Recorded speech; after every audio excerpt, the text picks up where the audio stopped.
Hello everyone, welcome back to our channel. আজকে আমাদের Microsoft পাওয়ার পয়েন্টের 3 নম্বর ক্লাস এবং আজকের এই ক্লাসে আমরা এই যে অ্যানিমেশনটা আপনারা এখন দেখতে পাচ্ছেন স্ক্রিনের মধ্যে হচ্ছে হর হর মহাদেব যে অ্যানিমেশন, এই অ্যানিমেশনটা কীভাবে করা যায় পাওয়ার পয়েন্টের মাধ্যমে সেটা শিখব। খুব কম সময়ে খুব সহজেই কিন্তু আমরা এটা করে ফেলতে পারি। তো চলুন দেরি না করে শুরু করা যাক। আর হ্যাঁ, আপনি যদি বেসিক কম্পিউটার কোর্সের আগের ভিডিওগুলো দেখে না থাকেন, ডেসক্রিপশানে বেসিক কম্পিউটার কোর্সের সম্পূর্ণ প্লেলিস্টের লিঙ্ক দেওয়া আছে, তো অবশ্যই সেগুলো দেখে নেবেন। তো এর জন্য আমরা প্রথমেই কিন্তু একটা স্লাইড নিয়েছি। এবার এই স্লাইডটাকে আমরা ব্যাকগ্রাউন্ড কালার দেব। তো ব্যাকগ্রাউন্ড কালার কী করে দেব, তার জন্য এই যে ডিজাইন ট্যাব আছে, এই ডিজাইন ট্যাবে আসতে হবে। ডিজাইন ট্যাবে আসার পর এই যে ব্যাকগ্রাউন্ড স্টাইলস, এই যে দেখতে পাচ্ছেন, এখানে আমরা চলে আসব। এখানে ক্লিক করব। ক্লিক করে আমরা এখান থেকে যে কোনো একটা স্টাইলস আমাদের মন মতো নিয়ে নেব। তো আমি সাপোজ এই স্টাইলটা নিয়ে নিচ্ছি। এইবার ধরুন আপনার এই কালারটা পছন্দ হচ্ছে না, সেক্ষেত্রেও কিন্তু ব্যবস্থা আছে। তার জন্য এখানে আবার ক্লিক করবেন, এই যে অ্যারো রয়েছে এখানে ক্লিক করবেন। ক্লিক করার পর এই যে ফরম্যাট ব্যাকগ্রাউন্ড, এই ফরম্যাট ব্যাকগ্রাউন্ডে যাবেন। যাওয়ার পরে আপনি কালারটা চেঞ্জ করে দিন। আমার এখানে হোয়াইট আছে, তো এখানে আমরা এটা চেঞ্জ করে এই কালারটা করে দিই। এটা আমার মনে হয় ভালো লাগছে। তো আপনার যেটা মনে হবে সেটা আপনি চুজ করবেন। তো তারপরে আমরা এখান থেকে অ্যাপ্লাই টু অল করে দেব, তারপরে ক্লোজ এখান থেকে। তো আমাদের কিন্তু স্টাইল নেওয়া হয়ে গেল। এইবার আমরা যাব ইনসার্টে। তো ইনসার্টে যাওয়ার পরে আমরা যাব শেপে। তো এই যে শেপ দেখতে পাচ্ছেন, এই শেপে গেলাম। শেপে আসার পরে দেখুন এই যে এই শেপটা আছে, এই শেপটা আমরা নিয়ে নেব। এই শেপটাকে আপনার খুঁজে বের করতে হবে। এই শেপটা কিন্তু আপনার নিচেও থাকতে পারে যদি আপনি রিসেন্টলি ইউজ না করেন। দেখুন আপনি কিন্তু এটা রিসেন্টলি ইউজ করেছি, তাই শেপটা এখানে রয়েছে। যদি আপনি রিসেন্টলি যেগুলো ইউজ করবেন না, সেগুলো কিন্তু নিচে থাকবে শেপগুলো, ঠিক আছে? তো সেটা আপনাকে খুঁজে বের করতে হবে যে এই শেপটা কোথায় আছে। তো আমি প্রথমে এই যে শেপটা আছে, এই শেপটা আমরা নিয়ে নিচ্ছি, ঠিক আছে? নিলাম, নিয়ে এখানে আমরা শেপটা ড্র করে দিচ্ছি, ঠিক আছে? ড্র করে দিলাম, ওকে। এইবার এটাকে আমরা এরকমভাবে ঘোরাবো, ঠিক আছে? ঘুরিয়ে একটা নির্দিষ্ট পজিশন মতো নিয়ে আসবো, আগে ঠিকঠাক মতো বসাবো এটা। এবার আমরা এটার আরও কপি করব, ঠিক আছে? এটা তার জন্য এটার উপর ক্লিক করব। ক্লিক করার পর রাইট ক্লিক করার পর কপি, এবং এখানে আবার আমরা পেস্ট করব, পেস্ট, ঠিক আছে? পেস্ট করার পরে এবার আমরা এটাকে নিচে, এই কপি যে জিনিসটা রয়েছে এটা আমরা নিচে নিয়ে চলে আসব। নিচে এনে আমরা এরকমভাবে উল্টে দেবো, এটা এরকম উল্টে দেবো, এবং এটার সাইজটা একটু বড় করেও দিতে পারি আমরা, ঠিক আছে? তো এবার দেখুন আপনি যখন সরাবেন তখন যদি আপনার সমস্যা হয় যে আপনি যেই জায়গায় বসাতে চাইছেন সেই জায়গায় ঠিকমতো বসছে না, তখন আপনি কি করবেন? যদি মাউস দিয়ে সরাতে এরকম সমস্যা হয়, তখন আপনি জাস্ট কন্ট্রোল প্রেস করবেন, কিবোর্ডের কন্ট্রোল প্রেস করে যে অ্যারো বাটন আছে সেই অ্যারো বাটন দিয়ে আপনি এটা নিজের ইচ্ছা মতো যেখানে খুশি বসাতে পারবেন। দেখুন এখন আর কোনো সমস্যা হচ্ছে না, এখন আমি যেখানে খুশি কিন্তু বসাতে পারি, ঠিক আছে? একদম মাপ মতো আমি বসিয়ে দিলাম। বেশ, এটার কাজ শেষ। এবার আমরা আরও একটা শেপ নেব।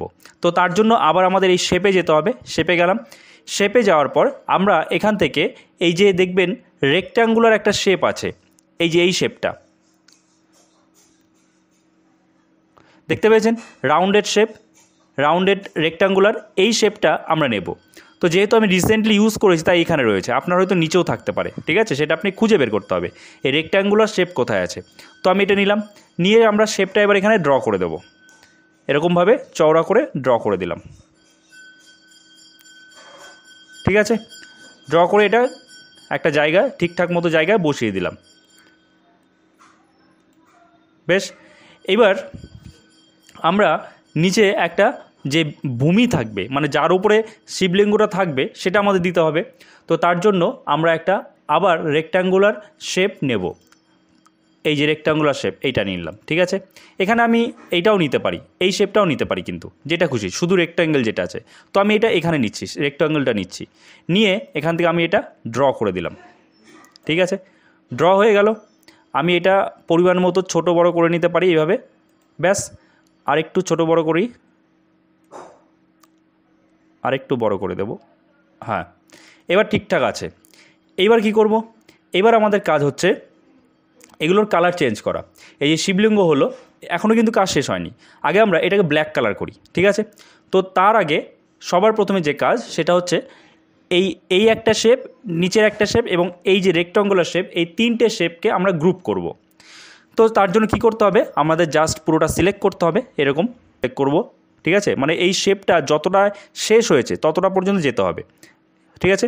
সিলেক্ট করলাম, এবার দেখুন এটা গ্রুপ হবে। এবার আমরা একই রকমভাবে ফরম্যাটে যাব, ফরম্যাটে গিয়ে গ্রুপে যাব, গ্রুপে গিয়ে পুরোটা সব একসাথে গ্রুপ করে দিলাম, ঠিক আছে। এবার যখন আমি কালার চেঞ্জ করব সবকটাতেই একসাথে এফেক্ট হবে সেটা। দেখুন এবার দেখুন শেপ ফিলে গিয়ে আমি ব্ল্যাক কালার করছি, সবকটা একসাথে ব্ল্যাক হয়ে গেল। এবং শেপ আউটলাইন আমি এখানে নো আউটলাইন করে দিচ্ছি, ঠিক আছে। এবার এই যে জমিটা রয়েছে, এই জমিটা আমি কী কালার দিই, এই জমিটারও তো একটা কালার দিতে হবে, তো তার জন্য এটাও একটা শেপ, তো শেপ ফিল আমরা দিয়ে দিচ্ছি এখান থেকে। এই কালারটা মেবি ঠিকঠাক আছে, এই কালারটা, হ্যাঁ এই কালারটা আমি দিয়ে দিচ্ছি, ঠিক আছে। দেওয়ার পরে আর কি দিতে পারি আমরা, এর যে আউটলাইন আছে শেপ আউটলাইন এটা আমরা অফ করে দেবো, মানে নো আউটলাইন করব, ঠিক আছে। তো এইটুকুর কাজ মোটামুটি আমাদের শেষ। এইবার এখানে শিবলিঙ্গের আমাদের আরও কিছু কাজ বাকি আছে, সেটা ধরুন এটাকে একটু আরও সুন্দর করে দেখার জন্য আমরা এখান থেকে আরও একটা শেপ নেব। সেটা হচ্ছে এইখান থেকে এই যে ইনসার্টে যাব, গিয়ে শেপে গেলাম, শেপে গিয়ে এই যে লম্বা লাইন যেটা আছে লাইন্স, এই লাইন্সটা আমি নিয়ে নেব। নিয়ে আমি ঠিক এইখান থেকে একদম সোজা করে এই পর্যন্ত একটা লাইন টানবো, ঠিক আছে। এবং এই লাইনটার কালারটাও আমি চেঞ্জ করে দেবো। কী কালার দেবো, এটা একদম ইয়েলো কালার দেবো। তো তার জন্য আবার আমাদের যেতে হবে ফরম্যাটে যাওয়ার পর দেখুন এখন কিন্তু লাইনটা সিলেক্ট করা রয়েছে, ঠিক আছে। যদি সিলেক্ট না থাকতো এরকম থাকতো, যেহেতু লাইনটা সিলেক্ট রয়েছে তার জন্য এই যে এইদিকে দেখুন একটা রেড কালারের পয়েন্ট এসছে, এদিকে একটা রেড কালারের পয়েন্ট আছে, মানে এখন যদি আমি কিছু ফরম্যাটিং করি তাহলে এই লাইনটার উপরে ফরম্যাটিং হবে। তো আমি এই লাইনটা আগে একটু মোটা করব। তো আমরা এবার শেপ আউটলাইনে আসলাম, শেপ আউটলাইনে আসার পরে এটা এই আউটলাইনের কালারটা আমরা দিয়ে দেবো এই ইয়েলো কালারটা, ঠিক আছে। আর কি করব, আবার আমরা যাব শেপ আউটলাইনে, এই যে যাওয়ার পরে এই যে উইথটা আছে, এই আউটলাইনের উইথটা আমরা একটু বাড়িয়ে দেবো, তার জন্য আমরা এইটা করে দেবো, এটা ঠিকঠাক আছে। তো আমি এই উইথটা নিয়ে নিচ্ছি।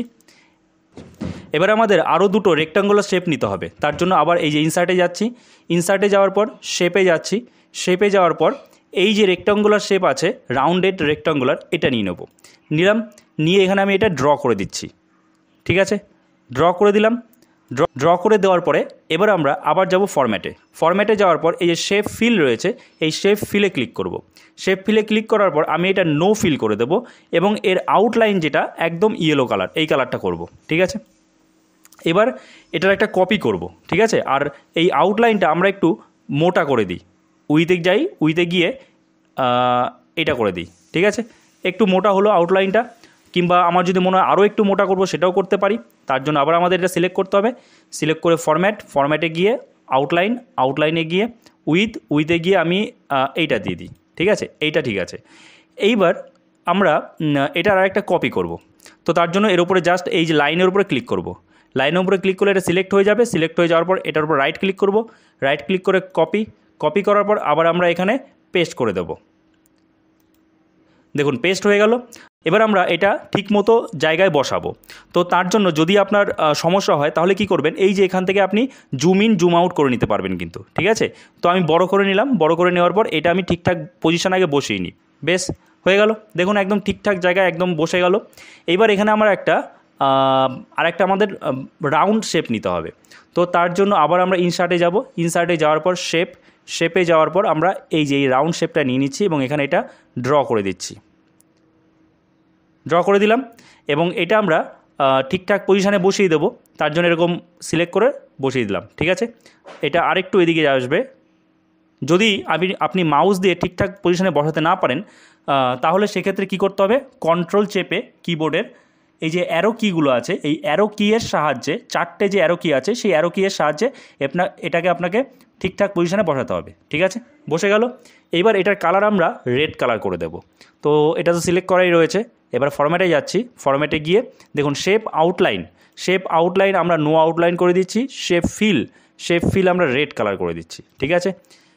আরেকটু বড় হলে মনে হয় বেটার হবে, তো আমি একটু এটা সাইজটা বাড়িয়ে দিচ্ছি।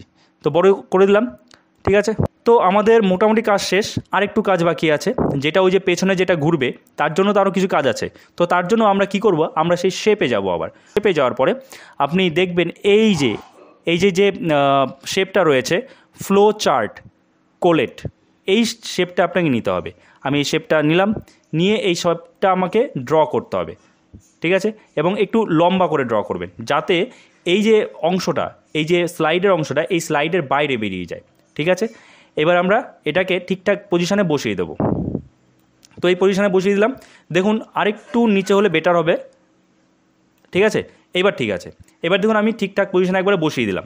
বসিয়ে দেওয়ার পর এটার আগে আমি কালারটা চেঞ্জ করে নিই। তো সিলেক্ট করাই রয়েছে, ফরম্যাটে গেলাম, ফরম্যাটে গিয়ে শেপ আউটলাইন, এখানে নো আউটলাইন করব এবং শেপ ফিল আমরা এটা এই কালারটা দেবো, ইয়েলো কালার, ঠিক আছে, তাহলে ভালো লাগবে দেখতে, ঠিক আছে। এবার ঠিকঠাক জায়গায় বসালাম। বসানোর পরে আমরা এটা সিলেক্ট করাই রয়েছে, এর উপর রাইট ক্লিক করব, রাইট ক্লিক করে কপি করে আমরা ঠিক এইখানে এই যে কার্সারটা আছে, কার্সারটা ঠিক এইখানে রাখবো, এই মাঝখানে রেখে এখানে লিখে পেস্ট করে দেবো। দেখুন পেস্ট হয়ে গেল, ঠিক আছে। আবার আমরা এটাকে আমরা বসিয়ে নেব, তা নাহলে আর যদি একসাথে অনেকগুলো করি তাহলে সমস্যা হবে।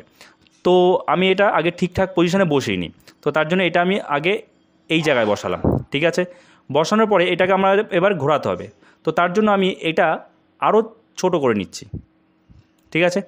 এবার আমি এই যে এখান থেকে ঘোরাবো এটা, ঠিক আছে। এটা ঘোরালাম এবং আরেকটা জিনিস খেয়াল করুন, এদিকে কিন্তু অনেকটা বেরিয়ে গেছে, তা আমি এটা আরেকটু বড় করে দিচ্ছি দরকার হলে, ঠিক আছে। তো দেখুন আমাদের কিন্তু ঠিকঠাক পজিশনে মোটামুটি বসে গেছে দুটোই, ঠিক আছে। এবার দেখুন কথাটা হচ্ছে, যদি আপনার বাইরে বেরিয়ে যায় তাহলে কোনো সমস্যা নেই, কিন্তু ভেতরে যেন না থাকে, মানে বড় হোক, যত বড় হয় হোক, যদি আমি এটা এরকমভাবে বাইরে বেরো করে দিই কোনো সমস্যা নেই, যে স্লাইডের বাইরে যদি বেরিয়ে যায় তাতে কোনো সমস্যা হবে না, ঠিক আছে। স্লাইডের বাইরে বেরোলে কোনো সমস্যা নেই। এবার আমাদের দুটো হলো, এখানে আমরা আরও দুটো দেব। দেখুন আমাদের কিন্তু মোটামুটি কাজ কমপ্লিট, ঠিক আছে। তো এবার আমরা কি করব, এবার আপনাদের হয়তো মনে হচ্ছে যে এই যে যেটা ঘুরবে চারিদিকে সেটা তো একদম সামনে চলে আসলো, আর শিবলিঙ্গটা তো পেছনে চলে গেল। তো এর জন্য কি করতে হবে, এর জন্য আমাদের এটাকে সেন্ড টু ব্যাক করতে হবে। তো সেটা কী করে করব, আমি এই যে প্রত্যেকটা সিলেক্ট করব, এই যে সিলেক্ট করলাম, সিলেক্ট করার পরে এই যে ফরম্যাটে আসব, ফরম্যাটে আসার পরে এই যে সেন্ড টু ব্যাক, দেখুন একটা পেছনে চলে গেল। আবার এই যে এইটা রয়েছে, এটা নিচ্ছি, ফরম্যাটে আছেই এখানে সেন্ড টু ব্যাক, প্রত্যেকটা এভাবে আমরা সেন্ড টু ব্যাক করে দেবো প্রত্যেকটা, ঠিক আছে, সেন্ড টু ব্যাক, ঠিক আছে। দেখুন সব কটা কিন্তু আমাদের একদম পেছনে চলে গেছে, বোঝা গেল। এবার আমরা এটা একটু বড় করে নিই। এবার আমরা কি করব, এবার আমাদের এর মধ্যে অ্যানিমেশন দিতে হবে।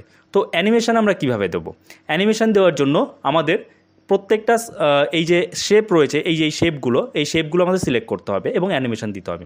তো ধরুন এটা সিলেক্ট করা রয়েছে, তো তার জন্য এবার সিলেক্ট করার পরে আমরা চলে যাচ্ছি অ্যানিমেশনে যাওয়ার পরে দেখুন কাস্টম অ্যানিমেশন আছে, ঠিক আছে। কাস্টম অ্যানিমেশনে যাওয়ার পরে অ্যাড এফেক্ট, দেখুন, ঠিক আছে, এই যে অ্যাড এফেক্টে যাওয়ার পরে এমফ্যাসিস, এই যে এমফ্যাসিসে আসার পরে স্পিন, দেখতে পাচ্ছেন স্পিন, এই স্পিনে আমরা ক্লিক করব, ঠিক আছে। একটা স্পিন হলো কেবল, এবং এটা আমরা কি করে দেবো, অন ক্লিক আছে, অন ক্লিক না করে আমরা উইথ প্রিভিয়াস করব, ঠিক আছে। আর এটা কি আছে অ্যামাউন্ট, এটা এরকমই থাকবে। স্পিড মিডিয়াম না করে আমরা করে দেবো কি ভেরি স্লো, এই যে এরকমভাবে তাহলে ঘুরবে, ঠিক আছে। আচ্ছা এটার কাজ শেষ, এবার আমরা এটাতে যাচ্ছি, এটাই একই রকম কাজ করব। এই অ্যাড এফেক্টে গিয়ে এমফ্যাসিস, তারপরে স্পিন, এবং এখানে আমরা অন ক্লিক নয় করব উইথ প্রিভিয়াস, আর এখানে স্লো করে দেবো, একদম ভেরি স্লো করে দেবো। তারপরে পরেরটা করব, এভাবে আমরা প্রত্যেকটা করে নেব তাড়াতাড়ি করে। অ্যাড এফেক্টে গিয়ে এমফ্যাসিস, স্পিন, এবং এখানে করব আমরা উইথ প্রিভিয়াস, মিডিয়ামে গিয়ে ভেরি স্লো, আর মেবি এইটা বাকি আছে, তো এটা করাই আছে। কোনটা করা আছে, এইটা করা হয়নি, হ্যাঁ এইটা করা হয়নি। যাচ্ছি এমফ্যাসিসে, স্পিনে যাওয়ার পর অন ক্লিক করা আছে, এটা আমরা উইথ প্রিভিয়াস করব, এখানে আমরা স্লো করব, ভেরি স্লো, আর এটা কমপ্লিট। তো এবার আমরা আরও একটা কাজ আছে, সেই কাজটা করে ফেলি তাড়াতাড়ি করে। সেটা কি করতে হবে, আমরা এটা সিলেক্ট করব, প্রত্যেকটা যে শেপ আছে সিলেক্ট করব, সিলেক্ট করার পরে আমরা এর উপরে রাইট ক্লিক করব। রাইট ক্লিক করার পর এই যে টাইমিং আছে না, টাইমিংয়ে যাব, টাইমিংয়ে যাওয়ার পর এই যে রিপিট আছে, তাই না, এই রিপিটে আমরা কি করব, নান আছে, এটা আমরা করে দেবো আনটিল এন্ড অফ স্লাইড, ঠিক আছে। প্রত্যেকটা আমরা করে দেবো, তো ওকে করলাম, প্রত্যেকটাই আনটিল এন্ড অফ স্লাইড করব, একই রকম সেম প্রসেস, টাইমিংয়ে গিয়ে আনটিল এন্ড অফ স্লাইড করব, ওকে। আবার একই রকম দেখুন আমাদের 4টেই এন্ড অফ স্লাইড হয়ে গেল। হ্যাঁ, আমরা এখানে হর হর মহাদেব লিখে দেবো। তো তার জন্য আমরা টেক্সট নিয়ে নেব। তো ইনসার্টে যাব, ইনসার্টে গিয়ে এই যে ওয়ার্ড আর্ট আছে ওয়ার্ড আর্টে যাব, তারপরে আমরা এইটা নিয়ে নেব। ঠিক আছে, এটা সিলেক্ট করলাম, সিলেক্ট করে আমরা এখানে টেক্সটটা লিখে দেবো। ঠিক আছে, হর হর মহাদেব আমরা লিখে দিলাম, লিখে আমরা এটাকে ঠিক এই জায়গাটায় নিয়ে আসবো। তো এরকম সিলেক্ট করব, লেখাটা আমরা এখানে নিয়ে আসবো। ঠিক আছে, এবং এটার কালারটাও আমরা চেঞ্জ করে দিতে পারি। তো আমরা কালারটা দিয়ে দিই, এটার টেক্সট ফিল আমরা দিয়ে দিই ইয়েলো কালার দিই, এবং আউটলাইন দিয়ে দিই রেড কালার। বেশ, আর টেক্সট এফেক্টে গিয়ে আমরা এইটা দিয়ে দিলাম। ঠিক আছে, এবার আমরা ফাইনাল ভিউটা দেখবো এটার। তো তার জন্য আমরা কি করব, এই যে দেখতে পাচ্ছেন স্লাইড শো, এই স্লাইড শোতে ক্লিক করব। ক্লিক করলে আমাদের কিন্তু অ্যানিমেশনটা চালু হয়ে যাবে, এবং আপনারা দেখতেই পাচ্ছেন কত কম সময়ে কত সহজে আমরা এত সুন্দর একটা অ্যানিমেশন বানিয়ে ফেললাম। এটা আপনি আরও সুন্দর করতে পারবেন, যতটা আপনি সময় দেবেন তত সুন্দর হবে। এই যে দেখুন আমার এই যে এই শেপগুলো কিন্তু আমি বলেছিলাম যত বড় করা যায় আপনি করবেন, কিন্তু ছোট যেন না হয়। দেখুন একটা শেপ এরকম ছোট হয়ে গেছে, যেই কারণে এই জায়গাটায় আমার ফাঁকা আসছে। দেখুন এই যে দেখুন ফাঁকা আসছে, তো এটা দেখতে খারাপ লাগছে। তো এটা যদি আপনি ঠিকমতো সময় দিয়ে করেন, সেট করেন, তাহলেই ওকে, কোনো সমস্যা নেই। সো এই ভিডিওটা এখানে শেষ করছি। আই হোপ এই ভিডিওটা আপনার জন্য যথেষ্ট হেল্পফুল হয়েছে। তো অবশ্যই ভিডিওটাকে লাইক করে দেবেন, চ্যানেল নতুন হয়ে থাকলে চ্যানেলটাকে সাবস্ক্রাইব করে আমাদের পাশে থাকবেন। আর হ্যাঁ, এই ভিডিওগুলো কিন্তু অন্যদের সাথেও শেয়ার করবেন, যাতে তারাও বাড়িতে বসেই কম্পিউটার শিখতে পারে।